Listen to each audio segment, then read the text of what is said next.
Ladies and gentlemen, I'm glad and happy when I come back with you on the English News Bình Phước radio, television stations and newspaper. And now are the headlines for today. Collaborator of Social Opinion held first meeting in 2023. Bình Phước promoting online public services. Vietnam mission marked the 75th anniversary of United Nations peacekeeping. Vietnam Day celebrated at Moscow University. Ladies and gentlemen, the Provincial Party Committee's Information and Education Department has held the first meeting of Social Opinion Collaborator in 2023. The conference approved a decision from the Provincial Party Committee's Standing Committees on strengthening and consolidating the constituents of collaborator at the provincial level and approve a draft report on the ideological and social situation in the first 5 months of the year and orientation for June. Over the past 5 months, a number of issues have been the major public concern, such as activities to celebrate the Lunar New Year or Tet holiday, the earthquake in Turkey and Syria, and the publication of a book entitled Resolutely, Persistently Fighting Corruption and Negative Phenomena to contribute to building a more transparent and stronger party and state from Party Yarosi Phú Trọng. The results of the third and fourth extraordinary meetings of the 15th National Assembly and the case of 4 flight attendants transporting over 11 kilograms of drugs. In Bình Phước province, public opinion is more focused on the province's socio-economic development, citizen receptions by provincial leaders, local households donating land worth tens of billions of Vietnam dong for road construction, and child abuse and drowning accidents, among others. Participants discussed numerous issues of concern, while also touching on methods to both capture and direct public opinion. The National Population Data Center has been put into operation and is connecting with other specialized data agencies to digitize and use the digitized result to handle administrative procedure.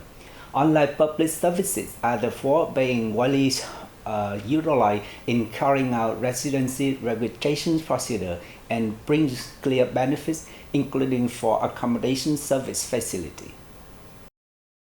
Previously, accommodation registration was conducted by hand, with guests having to submit their ID papers. Now, through the Residence Management Public Service portal of the National Population Database, accommodation owners need only to use their phones to complete declarations, thus saving time and cost and improving convenience in management. Bình Phước Police are implementing 8 essential public services relating to the people under Government Project 06, in which accommodation registrations have been implemented by all accommodation establishments. The management of citizen information by information technology will make it more convenient for people to carry administrative procedures and civil transactions without having to provide other types of documents as previously, helping handle administrative procedures more quickly and efficiently. Passion fruits grow widely in the Central Highlands and has brought high economic efficiency to many farmers. The Agricultural Service Center of Bù Đốp District is now piloting the growing of the fruits in the locality, which is expected to boost farmer incomes. More than 300 passion fruit trees planted by the Agricultural Service Center of Bù Đốp District are being harvested in Tân Hoa Village, Tân Tiến Commune. Each hectare of land can grow from 600 to 700 passion fruit trees. One tree produces 3 harvests each year and lasts for 2 years, with an average yield of about 20 tons per harvest in total. According to growers, the initial investment is quite high, but the trees are easy to grow and care for. With prices ranging from 15,000 to 20,000 Vietnam dong per kilo, passion fruit is considered an alternative that farmers can grow to improve their incomes as paper trees are dying and prices are falling sharply.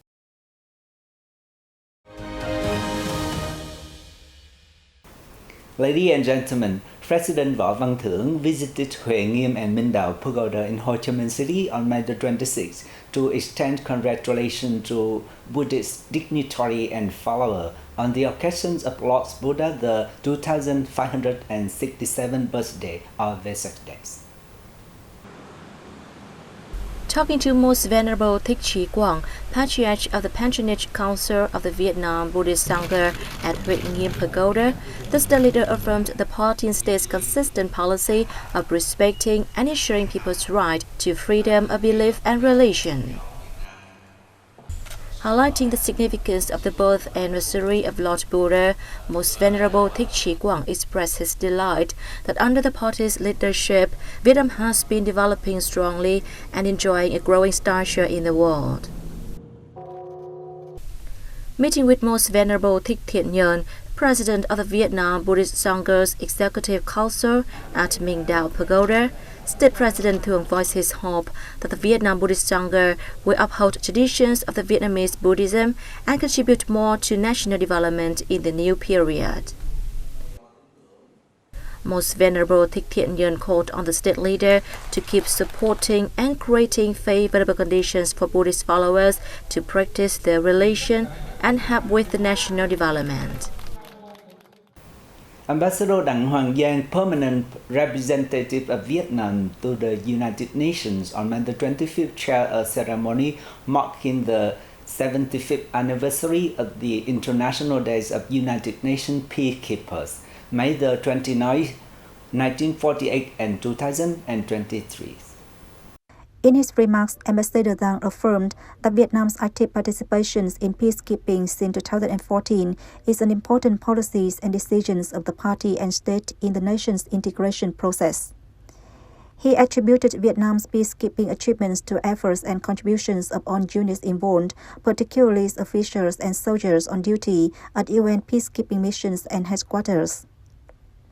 In the morning of the same day, a ceremony marking the 75th anniversary and honoring the contributions and sacrifice of the Green Berets forces were held at the UN's headquarters. UN Secretary-General Antonio Guterres presented the Dag Hammarskjöld Medal for the cause of international peace to servicemen who died while on duties under the UN flag in 2022, including Lieutenant Colonel Đỗ Anh of Vietnam. Remittances to Ho Chi Minh City are expected to reach $7 billion this year, an annual increase of about 6 to 7%.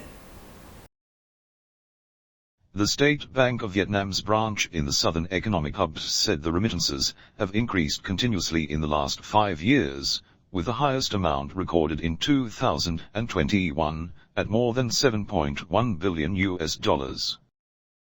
The figure exceeded $2.1 billion in the first quarter this year, up over 19% year-on-year. Experts said management agencies should forecast the maximum potential of remittances to the city to come up with specific attraction policies. It is necessary for the metropolis to promote its advantages in the fields of finance, banking, logistics, and tourism so that overseas Vietnamese can see that it is a livable city. Experts recommended Ho Chi Minh City continue capitalizing on its leading position as an economic, cultural and educational center of the country, and improving its business climate to attract capital and remittances serving the local production and business development. Ladies and gentlemen, the Moscow State Linguistic University recently organized the Vietnam Day to mark the 133rd birth anniversary of late President Ho Chi Minh. Associate Professor Elena Zubsova, who teaches at the Oriental Languages Faculty, highlighted the long-standing relationship between the university and Vietnam. The school has been training Vietnamese language experts since the 1960s, and many of its graduates have held senior positions in Vietnam, she said. As a result, the school has been honored with the Vietnam Friendship Order. In 2017, the university began Vietnamese language training classes and is currently providing Vietnamese courses to 39 students. Some 64 Vietnamese students are also studying at the university. Participants at the events learned about traditional music from all 3 regions of Vietnam. Russian students also took part in role plays and a quiz on Vietnam and its people. They also had the opportunity to enjoy traditional Vietnamese food prepared by Vietnamese students. And that's it for this edition of BPTV News. Thank you very much for watching and see you next time.